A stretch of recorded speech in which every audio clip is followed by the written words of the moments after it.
House farm stay बसता है तेरिदो village में। तेरिदो विलेज ले से 90 किलोमीटर की दूरी पे है। अगर आप ले से सोमोरिरी या हानले की तरफ जाएंगे तो ये आपको बीच में पड़ेगा। हमने चो हाउस तेरिदो को चुना था अपने एक्लिमेटाइजेशन के लिए और ऑफ बीट लद्दाख घूमने के लिए। ये चो हाउस होम स्टे चलाती हैं देचैन और उनकी प्यारी सी फैमिली। तो आज के वीडियो में मैं आप लोगों के साथ इस फार्म स्टे का और तेरिदो में आप क्यों रुके सारा डिटेल शेयर करूंगी। लद्दाख में अगर आपको कहीं ग्रीनरी मिलती है तो आपको वहां रुक जाना चाहिए। हम अपना पैंगोंग स्टे खत्म करने के बाद डायरेक्ट हानले नहीं जाना चाहते थे क्योंकि हमारे साथ तुरिया थी। तो चलिए आज के वीडियो में हम आपके साथ चो फार्म स्टे और हमारे कुछ एक्सपीरियंस शेयर करते हैं। The main part of this house is this dining and kitchen area.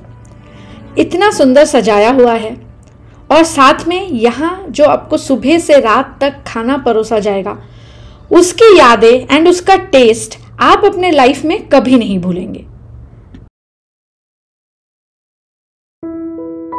Everything will give you a homely feel, इसीलिए इसे होम स्टे कहा गया है। इस होम स्टे में अभी के लिए टोटल 4 रूम हैं, नीचे 2 ऊपर 2 और किसी के साथ भी अटैच बाथरूम नहीं है। ये जो आप सामने देख रहे हैं वो है बाथरूम, ये गेस्ट के लिए कॉमन होता है। घुसते ही आपको एक सुंदर सा ड्राइंग रूम मिलेगा जहां पे बैठ के भी आप काफी अपना अच्छा वक्त गुजार सकते हैं। सामने का ये डोर भी खुल जाता है बट तुरिया के लिए हमने इसे बंद रखा था। आपको यहां से वो ले हाईवे दिखती है, सामने का फार्म दिखता है एंड बिलीव मी आप यहां जहां भी बैठ जाओ यहां आपको इतनी शांति देगा। Very well maintain and very well decorated. एक एक चीज यहाँ इतनी बारीकी से सजाई हुई है। यहाँ पे आपको बोर्ड गेम्स भी मिल जाएंगे, अगर आप ग्रुप के साथ आते हैं तो वो भी एंजॉय कर सकते हैं। और ये था हमारा रूम जहां हमने 3 दिन स्टे किया था। हमारे रूम से भी मस्त व्यू आती थी। तो हमारा रूम रोड साइड का था तो रोड साइड की व्यू आती थी और फार्म का पूरा व्यू हमें आता था। हमारी सुबह का अलार्म होता था यहाँ के पक्षियां जो आवाज करके हमें उठाती थी। पक्षियों के अलावा यहाँ पे आपको काफी पेट्स मिल जाएंगे, चाहे वो छोटा सा डोगो हो, किटन्स हो, कैट हो या काउज हो।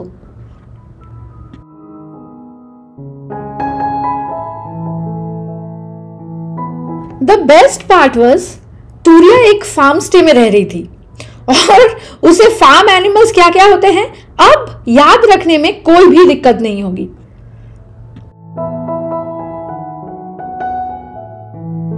अब आते हैं the best part about this whole trip. यहां पे तो पहले हम 2 दिन की बुकिंग करके आए थे एंड थैंक्स टू धीरज शर्मा जी, उनके यूट्यूब चैनल से हमें ये चो हाउस होम स्टे का रेफरेंस मिला था एंड उसी वक्त हमने सोच लिया था कि हमारे लद्दाख के ट्रिप में यहाँ तो हम रहेंगे ही। उन्होंने रेकमेंड किया था कि ब्रेकफास्ट में आंटी जो ये खामबीर सर्व करती है this is out of the world and we must try it.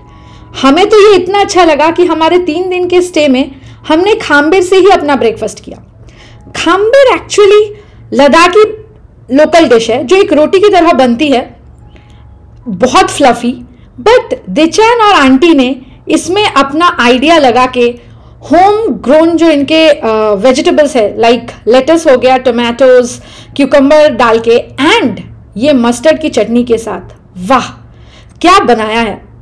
Believe me अगर आप यहाँ आते हैं तो यही आप ब्रेकफास्ट में हर रोज खाना पसंद करेंगे।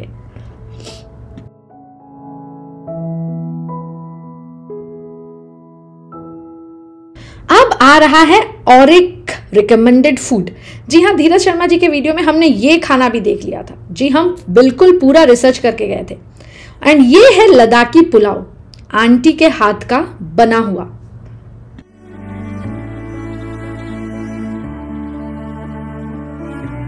तो ये पुलाव सर्व किया गया है 2 चटनी और पापड़ के साथ। मैं बता दूं यहाँ पे से एक चटनी जो धनिया और वॉलनट का है that you should must try. मैं तो आंटी से उसकी रेसिपी भी सीख के आ गई हूं और 1-2 बार हैदराबाद में मैंने वो बना भी लिया है।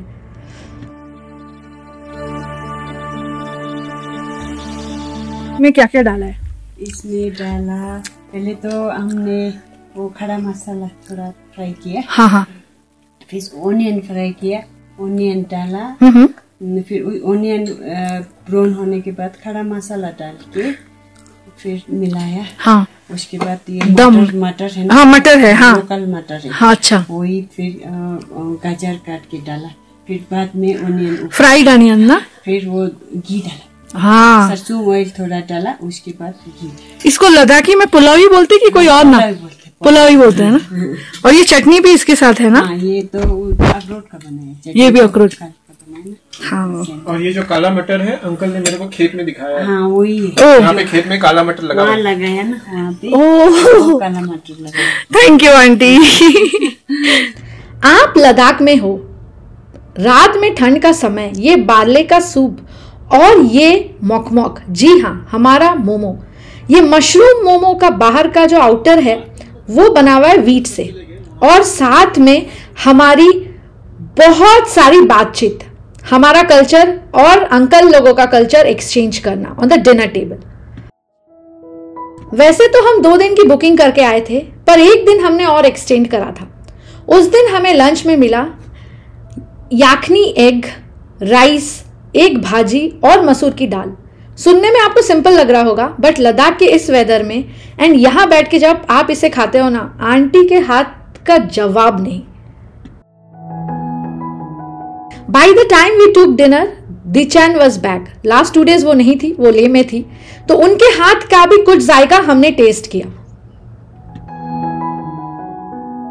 Other than that, चुतागी भी हमने खाया है, जो पहले दिन हम यहाँ पे आए थे, made up of vegetables and lot of dry fruits.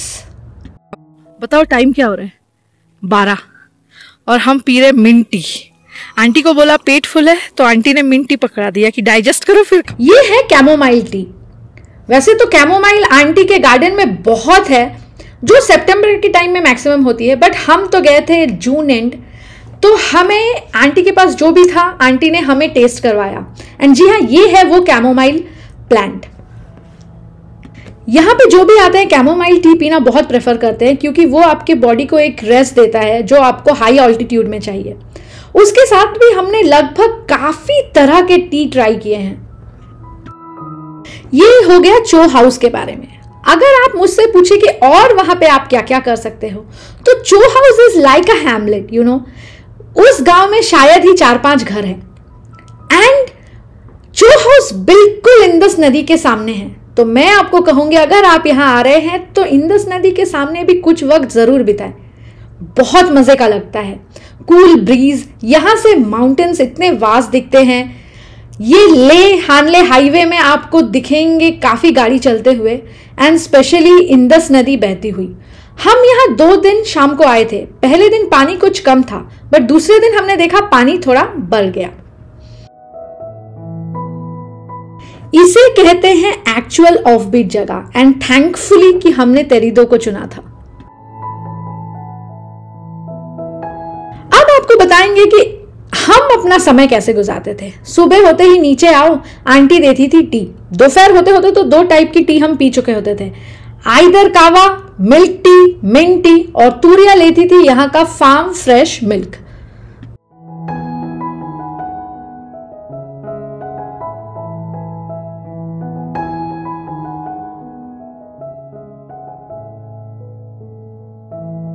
Ladakh में अगर कुछ पल एक ऐसी जगह बिताने को मिले जहां इतनी ग्रीनरी है, तो और क्या चाहिए। गर्मा गर्म चाय पियो, मस्त खाना खाओ और रेस्ट करो। हम हानले जाने वाले थे, उससे पहले तूरिया के लिए एक्लिमेटाइजेशन बहुत ज़रूरी था। चो हाउस लगभग 12,000 फीट में है, तो यहाँ पे 3 दिन का हमारा एक्लिमेटाइजेशन बहुत काम आता है, स्पेशली तूरिया के लिए। अगर आप बच्चे के साथ ट्रैवल कर रहे हैं तो उसने यहाँ पे बहुत एंजॉय किया। बचपन में हम खेतों में कितना समय गुजारते थे, आजकल के बच्चे को तो वो मिलता ही नहीं है। बट अगर आप तेरिदो में रहोगे ना, तो आपकी वो यादें ताज़ा हो जाएगी। देखिए वो कितना मज़ा कर रही है दीपेश के साथ। और सामने खड़े हैं अंकल। अंकल वैसे तो बहुत शांत है, बट हमने काफ़ी कुछ जाना एक दूसरे के लाइफस्टाइल के बारे में। कहते हैं यहाँ पे स्नो लेपर्ड भी देखा जाता है। आंटी ने बताया बहुत बार तो इस फील्ड में भी स्नो लेपर्ड आया है। आपके लिए गुड न्यूज भी है कि यहाँ पे एक नई प्रॉपर्टी बन रही है जो अटैच वॉशरूम के साथ रहना चाहते हैं।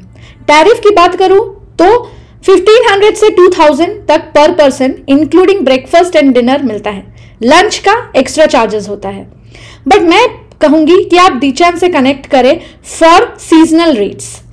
सो ये था हमारा चो हाउस का सफर। आपके लिए कुछ मेमोरीज हम शेयर कर रहे हैं जो हम इतने दिन इस जगह पे बिताए हैं। Thank you aunty, uncle, Dechen, Dipesh और Yankit for the warm hospitality. फिर मिलेंगे, तब तक के लिए बाय, और आप सबको thank you so much for watching.